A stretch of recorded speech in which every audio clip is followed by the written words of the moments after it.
Hi everyone, it's Monica with #GoalsEnglish, and today is how do you pronounce can and can't? Oh my goodness, so many of my students have trouble with this one. So let's go. So let's look at can. The IPA will show you this symbol for the short A, just like cat, ah. But the tricky part is when paired with N, it goes more into the nose. So it's not cat, can.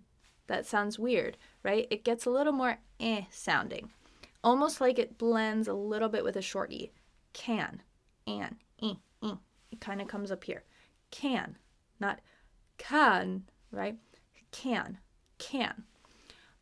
But it often gets reduced to ́kæn with a schwa. So schwa is that sound in the or right? That unstressed vowel sound. ́kæn. Anytime I reduce can in a sentence, you can keep the full pronunciation if you want to emphasize it. And I'll show you what I mean. So let's look at I can. You don't reduce that because it's by itself, right? You don't go I can. That would sound very weird. But if it's with other things, it becomes less important. I can do it. So do is more important. Can gets reduced to can. I can do it.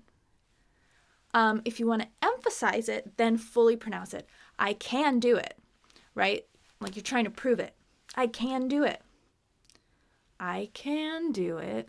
Okay, maybe you don't want to. I can do it. I can do it.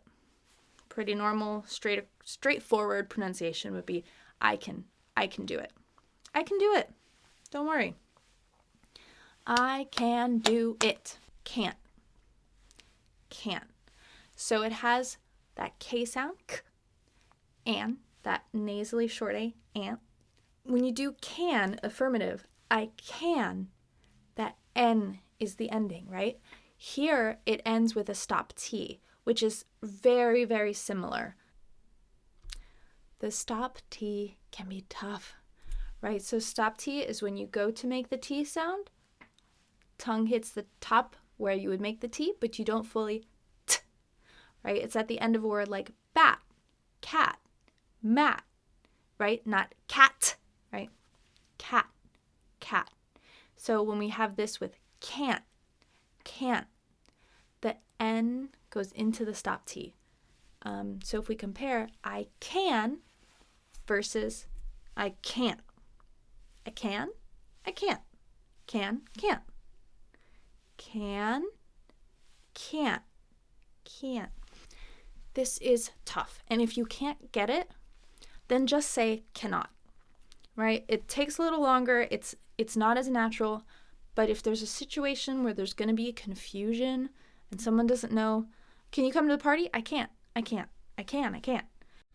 Can you come to the party? I can't. Then just fully say I cannot. So the difference there is so tiny. And this is really, really tough for non-native speakers to get. I can't. So there's stress a little bit that helps there, right? I can, right? Goes up. I can't. And it kind of, I feel like it like hits. Can't. I can't. See?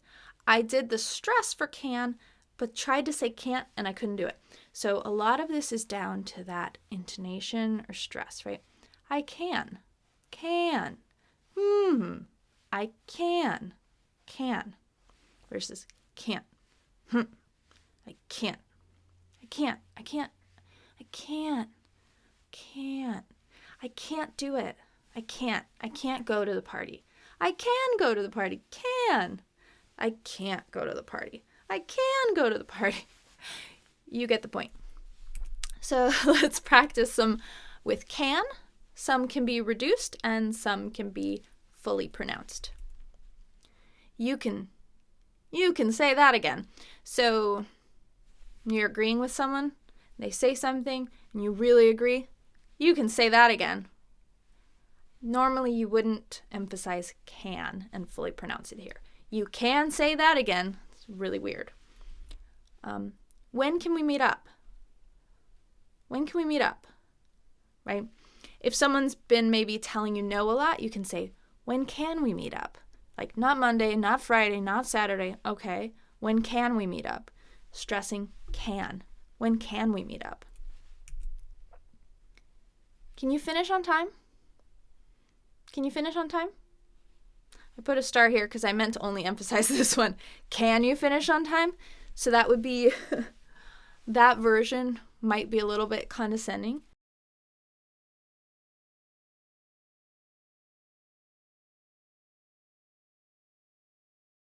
Right? Someone's like, I can finish. And you're like, can you? Can you finish on time? Versus not emphasizing it, can you finish on time? It's more neutral.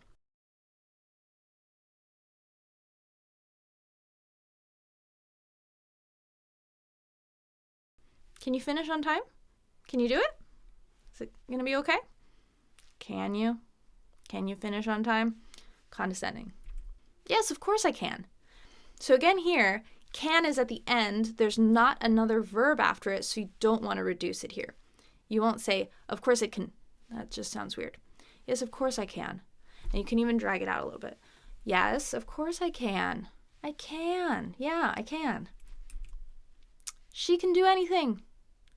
She can do anything. That might be a way, it's kind of weird. Regularly, you just say, she can do anything. Can.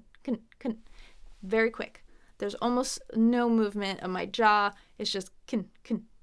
The K is here, pops up to the end. Can. She can do anything. All right, let's try with can't. I can't do that. I can't do that. I can't do that. Can't you go to the party? Right? Someone maybe you think they're not going. That's a reason why you would ask in the negative. Can't you? Can't you go to the party? He can't miss work. He can't miss work.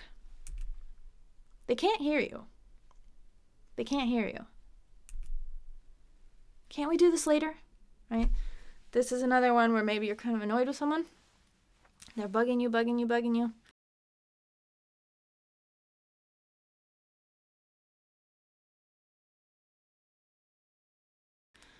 Can't we do this later? That's why you would use the negative. You want to do more positive, you'd use can. Can we do this later? Can we do this later? Can't we do this later? There's more attitude there. Can't we? Can't we do this later? Come on. Let's compare some other words. So, aunt, like the little bug, or like your uncle's wife, or your mom's sister, or your dad's sister, aunt. Some people say aunt, that's okay. But for the purposes of this lesson, let's say aunt. Aunt and aunt are pronounced the same. Rhymes with can't. There's an ant on the table by my aunt. Aunt. Oh, typo. There's an ant on the table by my aunt. There's an ant on the table by my aunt. So in those cases, we almost lose the T, especially when someone's talking quickly. But with can and can't, it could get confusing. Canned. So this would be an example of having more of a D at the end instead of that stop T, but the other sound are the same. Canned. I can't eat canned soup. I can eat canned soup. I can eat canned soup. I can eat canned soup. I can eat canned soup. Those sound very similar. English is hard. Count. So that ends with that NT, but we have an ow vowel, just like cow or now. Count. We have an ow. Count. She can count to 20. I did that reduced can. She can count. If we want to emphasize can, she can count to 20. She can count to 20. Like my daughter, she can count to 20. I don't have a daughter. She can count to 20. Notice 20, we skip that last T. It's not 20, 20. I have a video with how to pronounce all the numbers if you want to know more about 20. All right, that's it for this lesson, everyone. Keep practicing.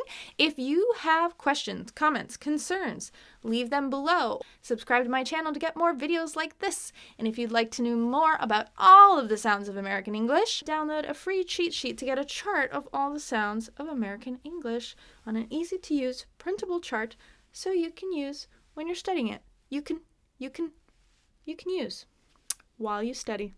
All right, bye guys.